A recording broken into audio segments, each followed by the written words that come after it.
Assalamu alaikum everyone. This is Professor Muhammad Umair Ashik, Head of English Department, Aspire College, Nushaira Wirka.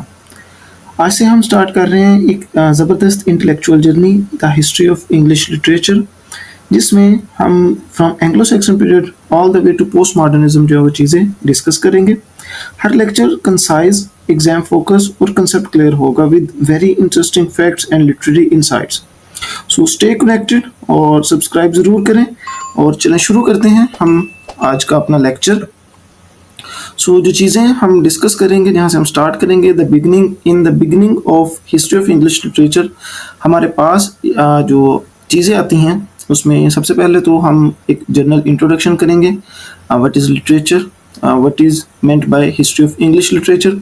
उसके बाद जो हमारे इसमें beginning के अंदर हमारे तीन जो है वो बेसिकली टॉपिक्स आते हैं, the Anglo Saxon period, the Anglo-Norman period and medieval age or the age of Chaucer.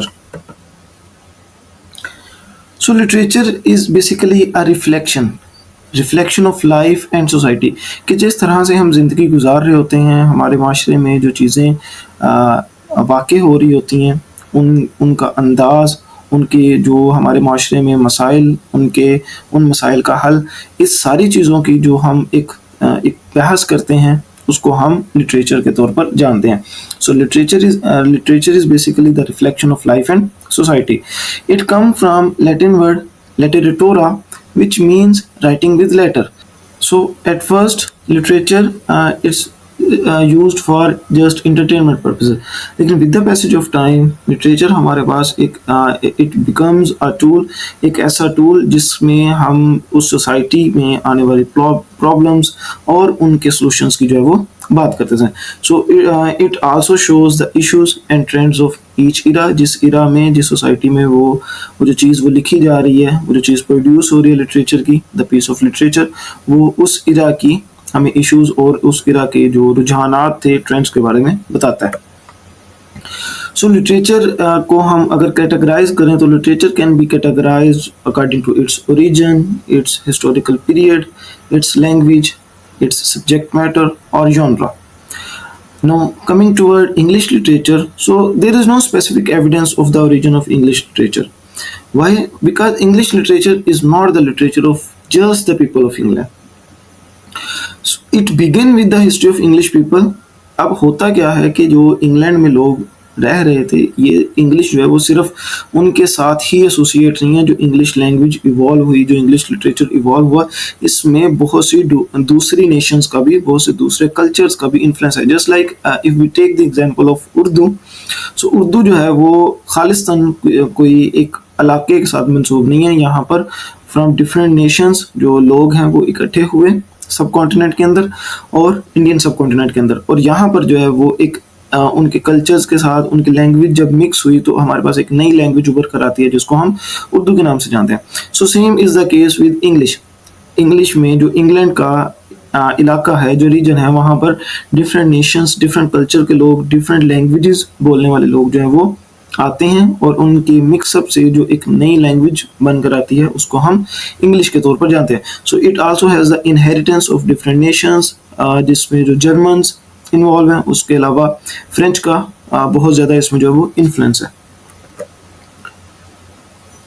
So this English literature is basically divided into 8 major periods, or these major periods are divided into several ages. अब ये जो different periods और edges हैं, इनके जो नाम हैं वो या तो किसी फेमस राइटर, उस वक्त के फेमस राइटर के ऊपर उसका नाम डाल गया, किसी रूलर की वजह से, या जो लिटरेरी मूवमेंट थी उसकी वजह से उस एज या उस पीरियड का जो है वो नाम रख दिया गया। फॉर एग्जांपल अगर हम राइटर की बात करें तो हमारे पास एज ऑफ चौसर या एज ऑफ शेक्सपियर आती है, जिसमें ये हमारे बहुत ही फेमस राइटर थे। सो इनकी पॉपुलैरिटी की वजह से उस एज का जो है वो नाम पड़ गया। उसके अलावा अगर हम रूलर की बात करें तो एक golden age of English literature, जिसको एलिजाबेथियन एज के नाम से भी जाना जाता है। सो ये क्वीन एलिजाबेथ के नाम से इस हम इरा को जानते हैं। उसके अलावा अगर हम लिटरेरी मूवमेंट की बात करें, जिसमें आप विलियम वर्ड्सवर्थ को पढ़ते हैं, इसके अलावा दूसरे पोइट्स को पढ़ते हैं, सो वो बेसिकली एक मूवमेंट थी, एक लिटरेरी मूवमेंट थी जिसको उस वक्त के जो पोइट्स थे, जो राइटर्स थे, वो फॉलो करते थे। तो उस एज का नाम, उसकी एग्जाम्पल हमारे पास एज अ रोमांटिक एज मौजूद है। नो हर जो एज, हर जो पीरियड है, each has its unique features, उसके अपने कैरेक्टरिस्टिक्स हैं, अपने फीचर्स हैं, और अपने तरीके से जो लिटरेचर है वो प्रोड्यूस हुआ. So the names of these 8 major periods are shown on your screen, जिसमें सबसे पहला जो हमारा आता है वो एंग्लो सैक्सन या ओल्ड इंग्लिश के नाम से भी जानते हैं. देन द एंग्लो नॉर्मन, जिसको हम मिडिल इंग्लिश के नाम से भी जानते हैं. The renaissance period, the neo classical, the romantic period, the Victorian period, the modern, and the eighth period in English history is the contemporary period, जो कि आफ्टर 1945 से अभी तक जो कैरी हो रहा है.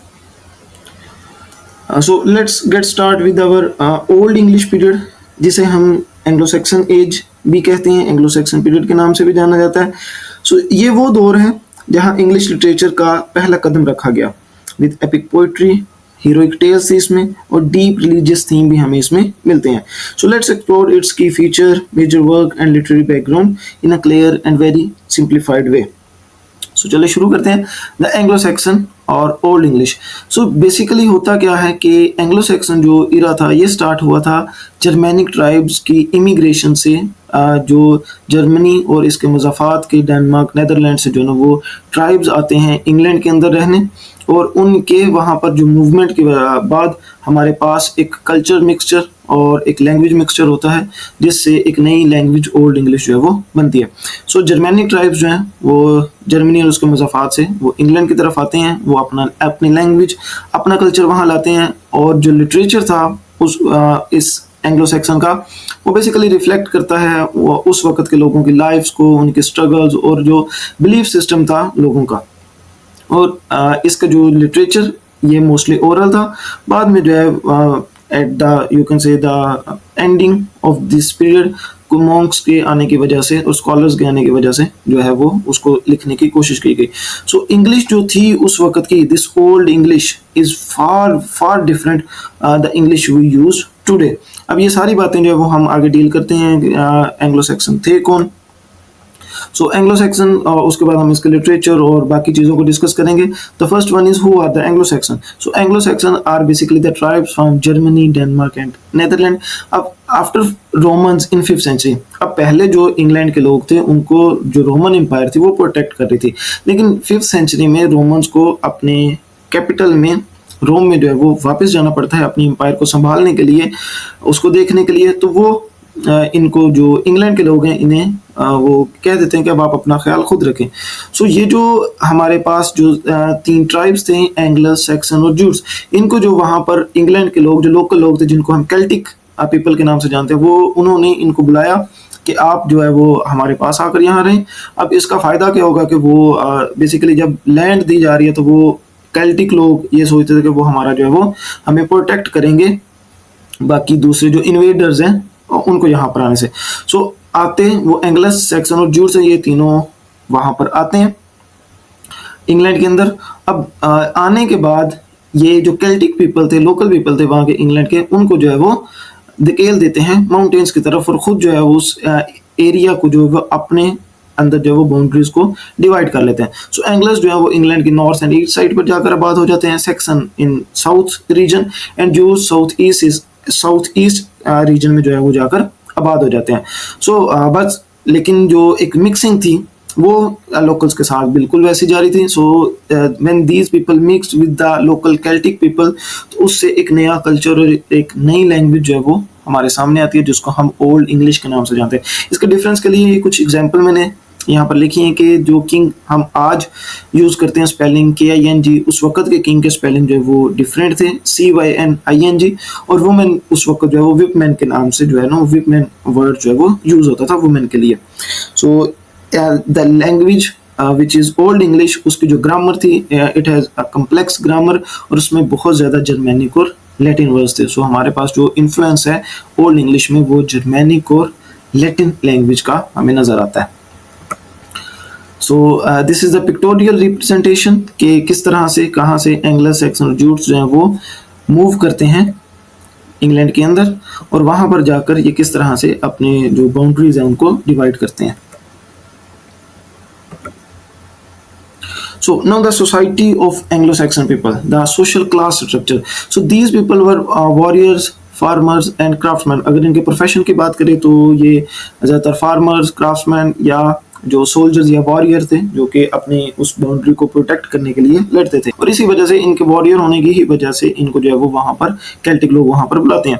But these people are divided into these in a very you can say social class structure into different, and these people are divided into different classes, जिसमें हमारे पास the first class is no kings and which follows the noble, and then the warrior, then freeman and slave. So the kings are the ruler of their reason.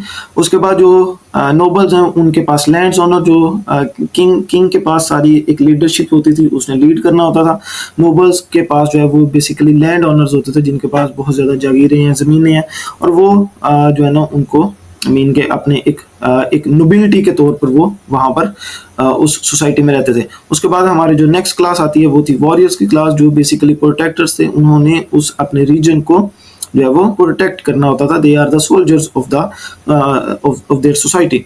The next one is freeman. Freeman are the farmers, जो उन nobles के जो है ना वो नीचे काम करते थे। द लैंड ओनर्स के नीचे जो है ना वो फार्मर्स उनकी ज़मीनों के ऊपर काम करते थे। और सबसे एंड पर आते हैं स्लेव्स। स्लेव्स जिनको रहने का भी कोई हक नहीं था, जिनके पास कोई राइट्स नहीं थे। So they are the obliged to for everything of their upper class people। आगे बात कर ली जाए इस सोसाइटी के रिलीजन की। सो पहले पहल तो जो ये लोग थे एंग्लो सैक्सन, ये सारे पैगनिज्म में बिलीव करते थे, विच इज़ देवी देवताओं में जो यकीन करते थे। डिफरेंट गॉड्स और गॉडेस थे जिनके नाम के ऊपर इन्होंने हफ्तों के भी अपने द डेज ऑफ वीक भी इन्होंने जो है ना वो उनके नाम पर रखे हुए थे।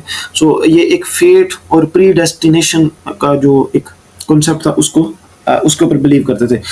But in 6th and 7th century में ये जो पैगनिज्म से ये क्रिश्चियनिटी की तरफ जो है वो कन्वर्ट हो जाते हैं। So now we are going to talk about Anglo-Saxon literature. So Anglo-Saxon literature is mainly divided into 3 categories, जिसमें हमारे पास पहले जो है वो पैगन पोइट्री आ जाती है। उसके बाद एक एल्जिक पोइट्री जो सैड और मेलंकोलिक टोन में थी। और उसके बाद हमें जो रिलीजियस डीप रिलीजियस पोइट्री भी हमें मिलती है, जिसमें क्रिश्चियन हमें जो सिंबलिज्म और क्रिश्चियन जो थीम है वो नज़र आते हैं। अब जो लिटरेचर था एंग्लो सैक्सन का वो मोस्टली ओरल था और वो ज़्यादातर पोइट्री था। So these people are basically the found of singing about their bravery, about their god, about their the stories of their heroes। अब जो ये स्टोरीज जो बताते थे उनको स्कूप्स के नाम से जो है वो जाना जाता है। The Anglo Saxon poetry was mostly संग इंस्टेड ऑफ रिटन। सो ये ज़्यादातर जो पोइट्री थी ज़्यादातर लिटरेचर पोइट्री में था, और जो पोइट्री थी वो भी जो है वो संग की जाती थी instead of written।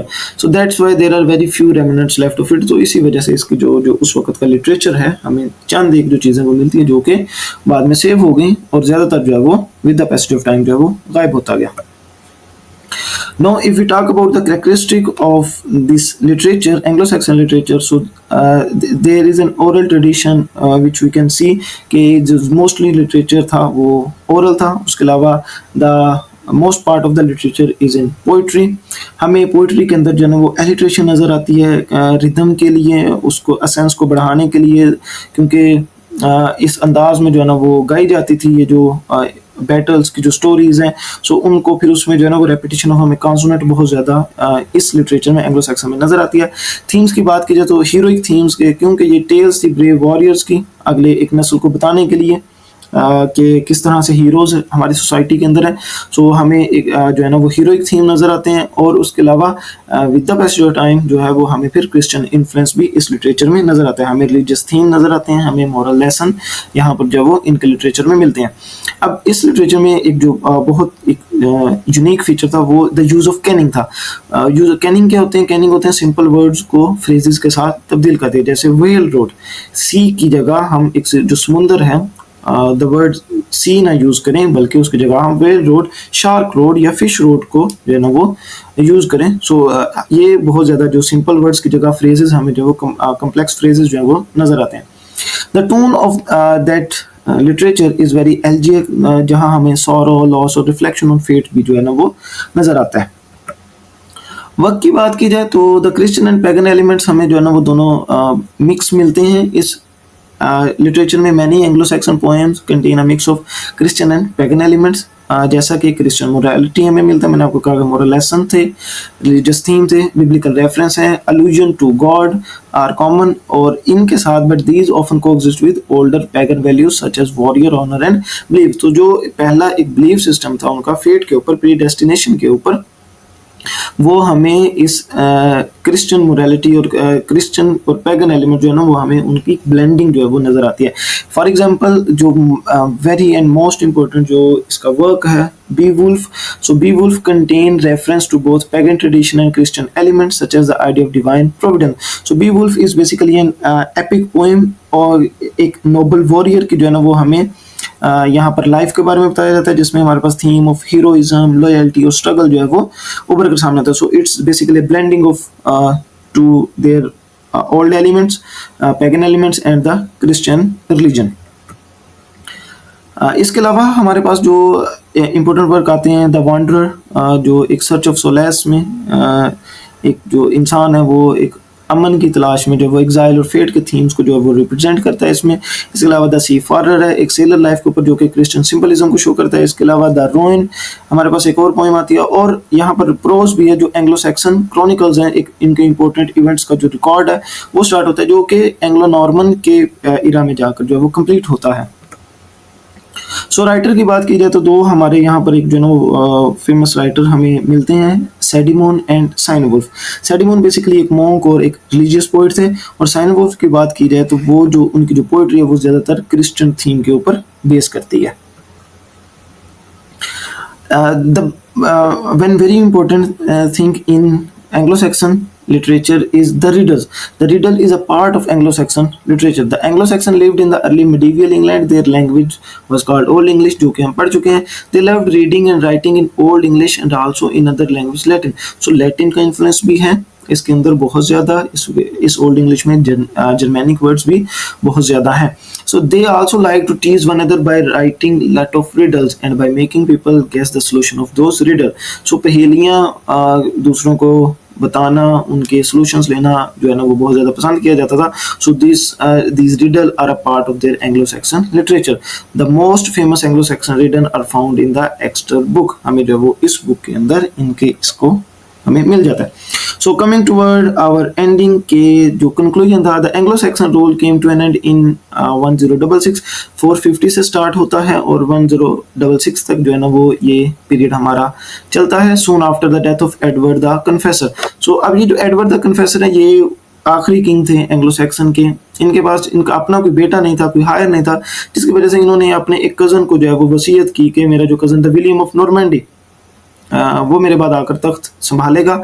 लेकिन इसके साथ ये हारोल्ड गॉडविंसन को भी थोड़ा सा जो वो फेवर करते हुए वहाँ पर मिलते हैं, जिसकी वजह से इनकी डेथ के एडवर्ड की डेथ के बाद जो हारोल्ड है वो उसको अपने आप को किंग कहते हैं, लेकिन विलियम ऑफ नॉर्मैंडी जो है वो उस वसीयत को मानते हुए कि जो मुझे वसीयत की गई थी विल को जो है ना वो बेस बनाते हुए आकर जो है वो यहाँ पर जंग होती है हारोल्ड और विलियम के दरमियान, जिसमें हारोल्ड जो है वो उसकी मौत होती है और विलियम जो है वो नया किंग बनता है। सो विलियम ऑफ नॉर्मैंडी से मुराद जो है वो बेसिकली नॉर्थ पीपल, ये फ्रांस का बादशाह था और फ्रेंच जो रूलर है वो जब आता है सो हमें फिर एक इंग्लिश लैंग्वेज में एक नया इवॉल्वमेंट जो नज़र आती है, जो कि हम अपने अगले लेक्चर में डिस्कस करेंगे।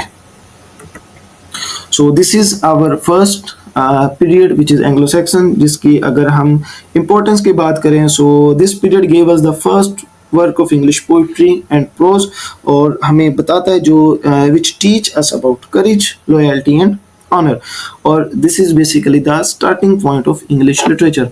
Now if you have any question, any query, any ambiguity, you may ask in the comment section and I am here to answer you guys. So till our next lecture, Allah Hafiz.